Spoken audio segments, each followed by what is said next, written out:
अस्सलाम वालेकुम बेटा। चैप्टर नंबर 18 इलेक्ट्रॉनिक्स जैसा कि हमने स्टार्ट किया हुआ था अपने सबका टॉपिक के अंदर हमने एक ऑपरेशनल एम्पलीफायर की कंस्ट्रक्शन, फिर इसकी एप्लीकेशन कि कैसे ये एज एन इन्वर्टिंग एम्पलीफायर काम करता है और फिर कैसे ये नॉन इन्वर्टिंग एम्पलीफायर के तौर पर काम करता है। ये दो एप्लीकेशंस हमने देखी थी। आज इसकी नेक्स्ट एप्लीकेशन है operational amplifier as a comparator. लफ्ज़ कंपैरेटर ये इस्तेमाल किया जाता है, मतलब ये कंपैरिजन करेगा आने वाले दो सिग्नल्स के दरमियान में या फिर वोल्टेजेस के दरमियान में कंपैरिजन करता है, कंपेयर करेगा। एक अननोन वोल्टेज हो सकता है, अननोन सिग्नल हो सकता है, दूसरा हमारे पास नोन होगा जिसे एज अ रेफरेंस हम लेंगे और उस रेफरेंस के मुकाबले में कंपैरिजन में हम दूसरा जो अननोन वोल्टेज है या फिर अननोन सिग्नल है उसके बारे में इंफॉर्मेशन हम देंगे। तो इसके अंदर इस्तेमाल बेसिक तौर पर क्या किया जाता है ऑपरेशनल एम्पलीफायर। तो इसको स्टार्ट करते हैं बेटा। डिफाइन किया जाता है a circuit which is used to compare the signals or voltages। एक ऐसा सर्किट जो कि सिग्नल्स को या फिर वोल्टेजेस को कंपेयर करने के लिए इस्तेमाल किया जाता है, इसको बेटा क्या कहते हैं, कंपैरेटर कहते हैं। इसकी ब्लॉक डायग्राम हमें दी गई है। अमूमी तौर पर प्रैक्टिकल लेवल के ऊपर किसी भी एक ऑपरेशनल एम्पलीफायर को जब इनपुट प्रोवाइड की जाती है बेटा, इसके हमने देखा था दो टर्मिनल्स होते हैं, एक इनपुट इन्वर्टिंग टर्मिनल और दूसरा इनपुट नॉन इन्वर्टिंग टर्मिनल। तो बेटा यहाँ से वोल्टेज अप्लाई किया जाएगा जो कि अननोन होगा और उसे V से ज़ाहिर किया जाएगा, और दूसरी तरफ एक वोल्टेज हम जिसे जानते होंगे एज अ रेफरेंस वोल्टेज हमने लेना है।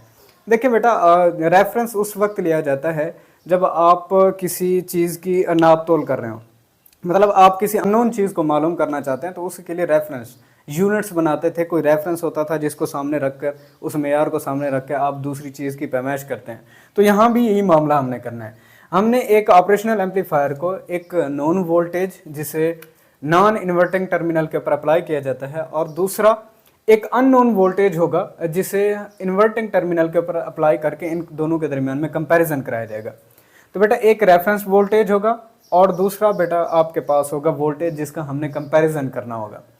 अब पहली बात, अगर तो ऐसा हो जाए कि अननोन वोल्टेज रेफरेंस वोल्टेज से ज्यादा हो जाए, यहां पर देखें ये अननोन वोल्टेज है जो यहां से प्रोवाइड हो रहा है इन्वर्टिंग टर्मिनल के ऊपर। अब अगर ये अननोन वोल्टेज इस रेफरेंस वोल्टेज से बढ़ जाए तो इस केस के अंदर होगा क्या, देखें ये वोल्टेज इन्वर्टिंग टर्मिनल के ऊपर आ रहा है और यहां से इसी की वैल्यू बढ़ गई है, तो इन्वर्टिंग टर्मिनल के ऊपर वोल्टेज ज्यादा और ये एम्पलीफाई होके हमें क्या मिलेगा, आउट के ऊपर जो V नॉट आ रही होगी बेटा वो V नॉट माइनस VCC के बराबर होगी।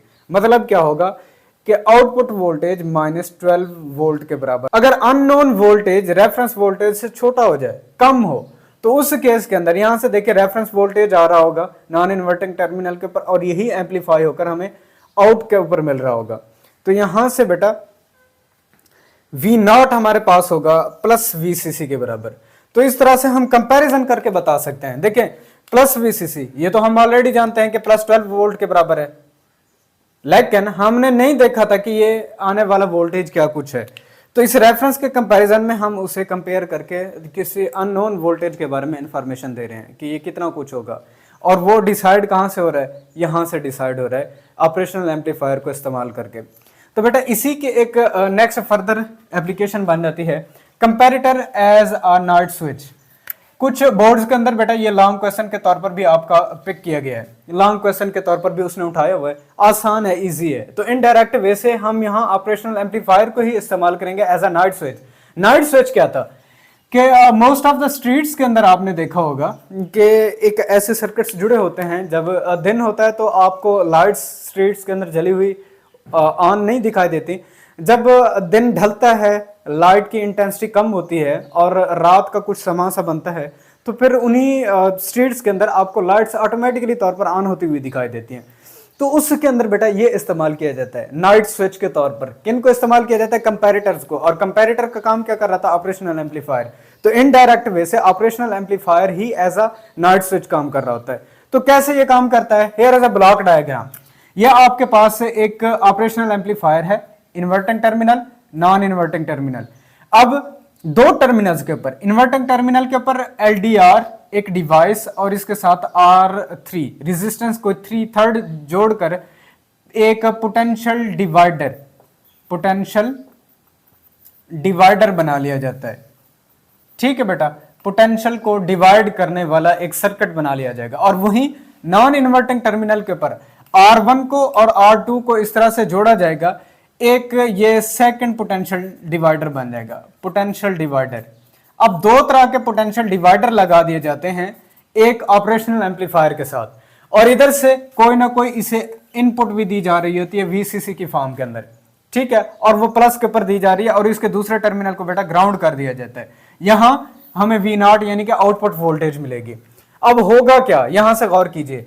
पहले पोटेंशियल डिवाइडर के लिए जब पोटेंशियल ड्रॉप होता है R2 के अक्रॉस पोटेंशियल के डिवाइड हो जाने की वजह से बेटा मामला क्या बनेगा, ये जो वोल्टेज ड्रॉप हो रहा है R2 के अक्रॉस, अगर इसको नाम दे दें बेटा VR का, तो ये प्लस VCC के बराबर बनेगा।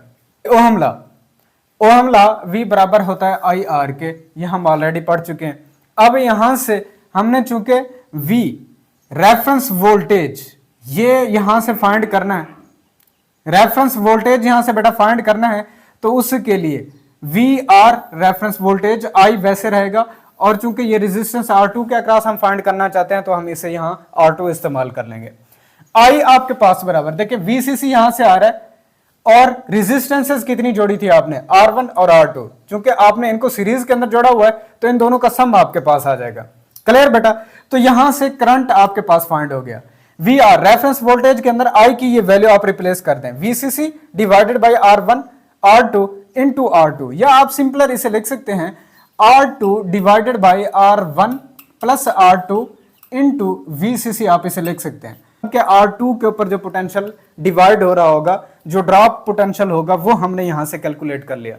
अब दूसरे पोटेंशियल डिवाइडर के अक्रॉस क्या कुछ वोल्टेज ड्रॉप हो रहा है, इसको कैलकुलेट करने के लिए पोटेंशियल डिवाइडर के अंदर R3 और LDR बेटा यहां पर इकट्ठे की गई हैं, और यहीं पर ही जो वोल्टेज ड्रॉप होता है अगर उसको फाइंड करना चाहेंगे और उस वोल्टेज को ड्रॉप को अगर V से रिप्रेजेंट करते हैं, ये देखिए डॉटेड लाइन से मैंने V से इसको रिप्रेजेंट किया हुआ है, तो इसका मतलब ये दूसरे वोल्टेज पोटेंशियल डिवाइडर के ऊपर RL और R3 का जो यहाँ पर सर्किट बन रहा था, तो इसके अक्रॉस फिर से वही चीज, अगर हमने ओहम लॉ लगाना है तो ओहम लॉ के मुताबिक जितना ये वोल्टेज ड्रॉप हो रहा है किसके ऊपर, इन्वर्टिंग टर्मिनल के ऊपर, वो वोल्टेज ड्रॉप अगर V से रिप्रेजेंट कर दिया जाए तो यहाँ इन्वर्टिंग टर्मिनल के ऊपर करंट क्या कुछ आ रहा है और R3 इसके साथ क्या कुछ वैल्यू कनेक्ट की गई है। अब इसके बाद अगर करंट इस पॉइंट के ऊपर फाइंड करना हो तो I बराबर होगा आने वाला वोल्टेज वो VCC की फॉर्म के अंदर मौजूद था, और रेजिस्टेंसेस कौन कौन सी थी, एक तो RL है और दूसरा बेटा R3 है।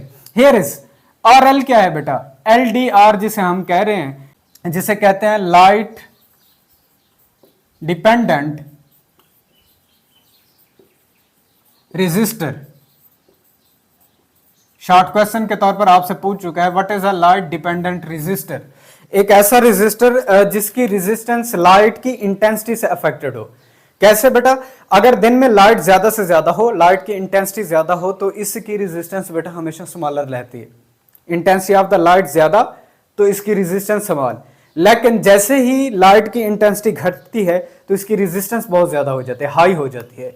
तो इस तरह के सर्किट को, इस तरह के रेजिस्टर को बेटा क्या कहते हैं, लाइट डिपेंडेंट रेजिस्टर, LDR, जो यहां पर इस्तेमाल किया गया। क्लियर बेटा, ये पॉइंट क्लियर हो गया।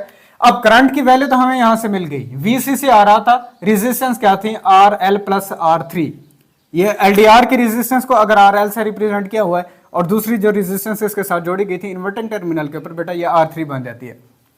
अब गौर कर लें, हम इस अगर I की वैल्यू को यहां पर रिप्रेजेंट करना चाहेंगे तो voltage drop across the inverting terminal के अक्रॉस अगर वोल्टेज ड्रॉप को फाइंड करना चाहेंगे तो VCC divided by RL R3 और इसके साथ R3। आप इसको मजीद सिंप्लीफाई करना चाहेंगे तो ये रिलेशन बेटा ये ऐसे भी लिखा जा सकता है, R3 divided by R3 plus RL into आप इसको लिख सकते हैं VCC, जो भी रिलेशन आप इसका लिखना चाहें। अब ये किसको वोल्टेज प्रोवाइड किया जा रहा होगा, नेगेटिव टर्मिनल को। अब इतना वोल्टेज अगर यहां पर टर्मिनल के पर आ रहा है तो ये कांस्टेंट नहीं होगा, वेरिएंग होगा, बदलता हुआ होगा हमारे पास। अब कैसे बदलेगा, इसके लिए गौर कीजिएगा। ड्यूरिंग द डे टाइम, जब दिन का वक्त होता है तो उस वक्त हमेशा याद रखिएगा RL यानी कि लाइट डिपेंडेंट रेजिस्टर की जो रेजिस्टेंस है ये स्मॉल रहती है, बहुत कम होती है। क्यों, क्योंकि लाइट की इंटेंसिटी ज्यादा है। लाइट की इंटेंसिटी, इसकी कंस्ट्रक्शन ऐसे की जाती है बेटा, डिवाइस है, डिवाइस आप अपनी मर्जी से तैयार कर सकते हैं। तो लाइट की इंटेंसिटी सबसे ज्यादा, तो ये इसकी रेजिस्टेंस घटा देता है। अब अगर इसकी रेजिस्टेंस कम हो जाए तो यहां से देखिएगा, अब जो वोल्टेज यहां पर ड्रॉप हो रहा था इस नेगेटिव टर्मिनल के ऊपर, मतलब के इन्वर्टिंग टर्मिनल के ऊपर, ये बेटा लार्ज हो जाता है। अगर ये लार्ज हो जाए तो इस केस के अंदर देखें यहां पर V ग्रेटर हो जाएगा, ये वोल्टेज ग्रेटर हो जाएगा उस रेफरेंस वोल्टेज से, ये दूसरा वोल्टेज डिवाइडर जिसके ऊपर ये वोल्टेज ड्रॉप हो रहा था। तो इसका मतलब ये वोल्टेज की वैल्यू बढ़ गई है, इससे नॉन इन्वर्टिंग टर्मिनल के ऊपर आने वाले वोल्टेज से ये वोल्टेज बढ़ गया है। अब इसके बढ़ने की वजह से क्या होगा, V नॉट हमारे पास बेटा माइनस VCC के बराबर होगा। V नॉट क्या होगा, आउट जो हमें मिल रही होगी ये माइनस VCC के बराबर होगी। अब यहां एक आगे फर्दर इस आउट को एक रिले सर्किट के साथ जोड़ा जाता है। Relay circuit, what is a relay circuit बेटा, यहां इसकी डेफिनेशन को सुन लें।